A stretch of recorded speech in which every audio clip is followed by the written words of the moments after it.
नमस्कार दोस्तों, आज की इस वीडियो में हम बात करने वाले हैं निमोनिया के बारे में। दोस्तों, निमोनिया एक इन्फेक्शन है जो कि एक या दोनों फेफड़ों के वायु के थैलों को द्रव या फिर मवाद से भरकर सूजा देता है, जिससे कि बलगम या मवाद वाली खांसी, बुखार, ठंड लगना और सांस लेने में तकलीफ हो सकती है। निमोनिया साधारण से जानलेवा हो सकता है और यह शिशुओं, युवा बच्चों और 65 वर्ष से अधिक उम्र के लोग, स्वास्थ्य समस्याओं वाले लोगों या फिर कमजोर प्रतिरक्षा प्रणाली वाले लोगों के लिए ज्यादा हानिकारक होता है। अधिकांश प्रकार के निमोनिया संक्रामक होते हैं और दोनों ही वायरल और बैक्टीरियल निमोनिया छींकने या फिर खांसने से अन्य लोगों में फैल सकते हैं, लेकिन कवक निमोनिया ऐसे नहीं फैलता है। दोस्तों, सबसे पहले तो हम ये जानेंगे कि निमोनिया के कितने प्रकार होते हैं। तो दोस्तों, निमोनिया के 5 प्रकार होते हैं। पहला है दोस्तों बैक्टीरियल निमोनिया। तो इस प्रकार का निमोनिया विभिन्न बैक्टीरिया के कारण होता है और इसमें सबसे सामान्य स्ट्रेप्टोकोकस निमोनिया होता है और यह आमतौर पर तब होता है जब शरीर किसी तरह से कमजोर हो जाता है, जैसे कि बीमारी, पोषण की कमी, बुढ़ापा या फिर शरीर की प्रतिरक्षा की समस्याएं, जिससे कि बैक्टीरिया फेफड़ों में चला जाता है। बैक्टीरियल निमोनिया सभी उम्र को प्रभावित कर सकता है, लेकिन अगर आप शराब पीते हैं, धूम्रपान करते हैं, कमजोर है, हाल ही में आपकी सर्जरी हुई है, आपको श्वसन रोग या वायरल इन्फेक्शन है या आपकी प्रतिरक्षा प्रणाली कमजोर है, तो आपको निमोनिया होने की संभावनाएं ज्यादा है। उसके बाद दोस्तों बात की जाए वायरल निमोनिया की, जो कि इसका दूसरा प्रकार है। तो इस प्रकार का निमोनिया इन्फ्लुएंजा यानी कि फ्लू सहित विभिन्न वायरस के कारण होता है। यदि आपको वायरल निमोनिया है तो आपको बैक्टीरियल निमोनिया होने की अधिक संभावनाएं होती है। उसके बाद दोस्तों बात करें तीसरा प्रकार, जो कि है माइकोप्लाज्मा निमोनिया। तो इस प्रकार के निमोनिया के कुछ अलग लक्षण होते हैं और इसे एटिपिकल निमोनिया भी कहा जाता है। यह माइकोप्लाज्मा निमोनी ए नामक जीवाणु के कारण होता है और यह आमतौर पर हल्के परंतु बड़े पैमाने पर निमोनिया का कारण बनता है, जो कि सभी आयु समूहों को प्रभावित करता है। चौथा प्रकार है दोस्तों एस्पिरेशन निमोनिया। तो इस प्रकार का निमोनिया किसी भोजन, तरल, गैस या फिर धूल से होता है और यह necrotizing pneumonia, anaerobic pneumonia, aspiration pneumonitis और एस्पिरेशन ऑफ वॉमिटस के नाम से भी जाना जाता है। निमोनिया के इस प्रकार को कभी कभी ठीक करना मुश्किल हो जाता है, क्योंकि जिन लोगों को एस्पिरेशन निमोनिया होता है वह पहले से ही बीमार होते हैं। और पांचवा इसका दोस्तों प्रकार होता है फंगल निमोनिया। तो इस प्रकार का निमोनिया विभिन्न स्थानिक या फिर अवसरवादी कवक से होता है और इससे फंगल इन्फेक्शन जैसे कि हिस्टोप्लाज्मोसिस और कॉक्सीडियोमाइकोसिस और ब्लास्टोमाइकोसिस होते हैं और फंगल निमोनिया के मामलों का निदान करना काफ़ी कठिन होता है। और अब हम दोस्तों जानेंगे कि जो ये निमोनिया है इसके क्या क्या लक्षण आपको देखने को मिल सकते हैं। तो दोस्तों, यदि आपको निमोनिया है तो आपको फ्लू जैसे या सीने में इन्फेक्शन होने के जैसे लक्षण होंगे।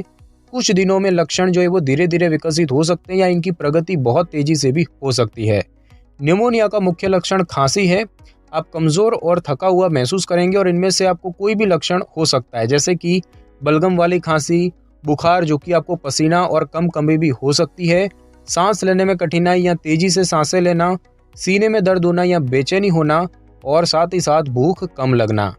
और आपको अधिक गंभीर लक्षण भी हो सकते हैं, जैसे कि तेजी से सांसें लेना, उलझन होना, कम ब्लड प्रेशर होना, खांसी में खून आना, धड़कन की तेजी, मतली और उल्टी।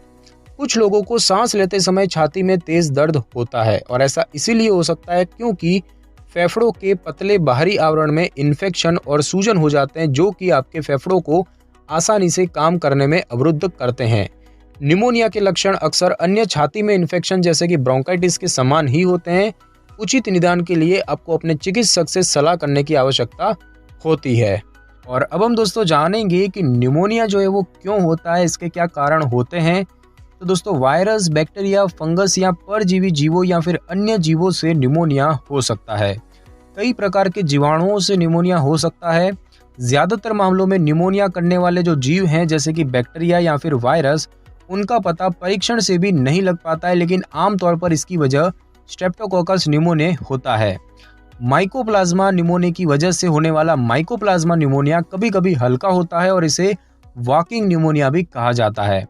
इन्फ्लुएंजा ए जो कि एक फ्लू वायरस है और रेस्पिरेटरी सिंशियल वायरस यानी कि RSV जैसे वायरसों से भी निमोनिया हो सकता है और जिन लोगों को प्रतिरक्षा प्रणाली की समस्याएं हैं उन्हें निमोनिया अन्य जीवों के कारण भी हो सकता है, जैसे कि न्यूमोसिस्टाइटिस जीरोची, और यह फंगस अक्सर उन लोगों में निमोनिया का कारण बनता है जिन्हें की एड्स है।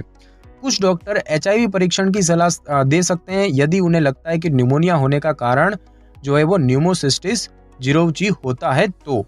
और अब हम दोस्तों जानेंगे कि निमोनिया से बचाव कैसे किया जा सकता है। तो दोस्तों, विश्वीय टीकाकरण कार्यक्रम के तहत बच्चों की रक्षा के लिए एक नया टीका पेश किया गया है जिसे कि हम न्यूमोकोकल कॉन्जुगेट वैक्सीन कहते हैं। यह नया टीका उन बच्चों के लिए उपलब्ध होगा जिन्हें की इसकी आवश्यकता है।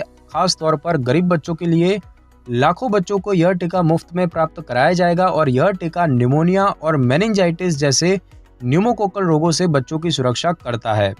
दोस्तों, ये जो वैक्सीन है इसको 3 खुराकों में दिया जाता है और यह टीका जो है वो 13 प्रकार के न्यूमोकोकल बैक्टीरिया से सुरक्षा प्रदान करेगी जिससे कि निमोनिया रोग हो सकता है। साथ ही साथ दोस्तों, निमोनिया से बचने के लिए कुछ तरीके भी होते हैं। सबसे पहला तो यही है कि वैक्सीन लें। कुछ प्रकार के निमोनिया और फ्लू को रोकने के लिए टीके उपलब्ध हैं। समय के साथ टीकाकरण बदल जाते हैं और इसीलिए अगर आपने निमोनिया का टीका लगवाया भी है तब भी अपने डॉक्टर से सलाह करें। बात की जाए बच्चों के टीकाकरण की, तो डॉक्टर जो है 2 साल से कम आयु के बच्चों और 2 से 5 साल के बच्चों के लिए अलग अलग निमोनिया के टीकों की सलाह देते हैं। डॉक्टर 6 महीने से अधिक उम्र के बच्चों के लिए फ्लू शॉट्स की सलाह भी देते हैं। साथ ही साथ स्वच्छता का ध्यान रखें। अपने आप को श्वसन इन्फेक्शन से बचाने के लिए, जिनसे कि कभी कभी निमोनिया होता है, अपने हाथों को नियमित रूप से धोना चाहिए। साथ ही साथ धूम्रपान न करें। धूम्रपान आपके फेफड़ों को बहुत अधिक नुकसान पहुंचाता है। और अपनी प्रतिरक्षा प्रणाली को स्वस्थ रखें। पर्याप्त नींद लें, नियमित रूप से व्यायाम करें और स्वस्थ आहार खाएं। और अब हम दोस्तों जानेंगे कि निमोनिया का निदान किस तरीके से किया जा सकता है। तो सबसे पहले दोस्तों बात की जाए शारीरिक जांच की, तो आपके डॉक्टर स्टेथोस्कोप से आपके फेफड़ों की गति को सुनेंगे। यदि आपको निमोनिया है तो जब आप श्वास लेते हैं तो आपके फेफड़े कुछ आवाज़ें करते हैं, तो आपकी छाती के कुछ हिस्सों में सांस लेने की आवाज़ सुनने में मुश्किल हो सकती है। बात की जाए दोस्तों छाती के एक्सरे की, तो अगर आपके डॉक्टर को आपके निमोनिया से ग्रस्त होने का संदेह है तो वे आपका एक्सरे जो है छाती का एक्सरे भी करवा सकते हैं। साथ ही साथ दोस्तों कुछ रोगियों को कुछ और टेस्ट की भी आवश्यकता हो सकती है, जैसे कि सफ़ेद रक्त कोशिकाओं की गिनती की जांच और आपके रक्त में रोगाणु का पता लगाने के लिए रक्त परीक्षण, और साथ ही साथ धमनी रक्त गैसों को देखने के लिए जांच की आपके फेफड़ों से पर्याप्त ऑक्सीजन आपके रक्त में मिल रहा है या फिर नहीं। साथ ही साथ सिटी स्कैन ताकि फेफड़ों के बेहतर दृश्य प्राप्त किए जा सकें। जीवों को देखने के लिए बलगम की जांच, साथ ही साथ प्लूरल फ्लूइड की जांच अगर फेफड़ों के आसपास की जगह में द्रव है। पल्स ऑक्सीमेट्री को मापने के लिए जांच की आपके खून में कितना ऑक्सीजन चल रहा है। और साथ ही साथ ब्रोंकोस्कोपी, यह फेफड़ों के वायु मार्ग की जांच करने के लिए एक प्रक्रिया होती है जो तब की जाती है जब आप अस्पताल में भर्ती होते हैं और आपके ऊपर एंटीबायोटिक्स अच्छी तरह से काम नहीं करते हैं। और अब हम दोस्तों जानेंगे कि निमोनिया का इलाज किस तरीके से किया जा सकता है। तो दोस्तों निमोनिया का उपचार आपके निमोनिया के प्रकार, गंभीरता, उम्र और आपके स्वास्थ्य पर निर्भर करता है। इसके इलाज की बात करें तो बात करें एंटीबायोटिक्स की, तो ये दवाइयाँ बैक्टीरिया से होने वाले निमोनिया का इलाज करने के लिए उपयोग की जाती हैं। आपको निमोनिया करने वाले बैक्टीरिया की पहचान करने में और आपके लिए सही एंटीबायोटिक चुनने में थोड़ा समय लग सकता है। यदि आपके लक्षण बेहतर नहीं होते हैं तो आपके डॉक्टर आपको कोई और एंटीबायोटिक भी दे सकते हैं। बात की जाए खांसी की दवाओं की, तो इन दवाओं का प्रयोग आपकी खांसी को कम करने के लिए किया जा सकता है ताकि आप आराम कर सकें। खांसी आपके फेफड़ों से तरल पदार्थ को ढीला और निकालने में मदद करती है और इसीलिए खांसी को पूरी तरह से ठीक नहीं करना चाहिए। और बात की जाए बुखार और दर्द को कम करने वाली दवाओं की, तो आप बुखार और बेचैनी के लिए आवश्यकता अनुसार एस्पिरिन, आइबुप्रोफेन या फिर पैरासीटामोल को ले सकते हैं। हालांकि कोई भी दवा लेने से पहले अपने चिकित्सक से परामर्श जरूर करें। आपको अस्पताल में भर्ती होने की आवश्यकता भी हो सकती है यदि आप 55 वर्ष की आयु से अधिक उम्र के हैं, आप समय, लोगों या स्थानों के बारे में भ्रमित रहते हैं, आपके गुर्दे के काम में समस्याएं आई हैं, या फिर आपको सिस्टोलिक ब्लड प्रेशर जो है वो 90 मिलीमीटर मरकरी से कम है, या फिर डायस्टोलिक ब्लड प्रेशर 60 मिलीमीटर से भी मरकरी से भी कम है या उससे ज़्यादा है। तो साथ ही साथ अगर आपकी सांस तेज़ी से चल रही है, आपको सांस लेने में सहायता की ज़रूरत पड़ रही है, आपका तापमान सामान्य से कम है, आपकी हार्ट की रेट 50 से नीचे या 100 से ऊपर है, या फिर आपको आईसीयू में भर्ती किया जा सकता है यदि आपको श्वास मशीन यानी कि वेंटिलेटर की ज़रूरत है, या फिर यदि आपके लक्षण गंभीर है तो ऐसे में आपको अस्पताल में भर्ती होने की आवश्यकता हो सकती है। साथ ही साथ बच्चों को अस्पताल में भर्ती कराया जा सकता है यदि वे 2 महीने से कम उम्र के हैं, वे सुस्त हैं या फिर उन्हें अत्यधिक नींद आ रही है, उन्हें सांस लेने में परेशानी हो रही है, उनके रक्त में ऑक्सीजन का स्तर कम है या फिर वे निर्जलित लग रहे हैं, तो ऐसे में उन्हें भी भर्ती होने की आवश्यकता पड़ सकती है।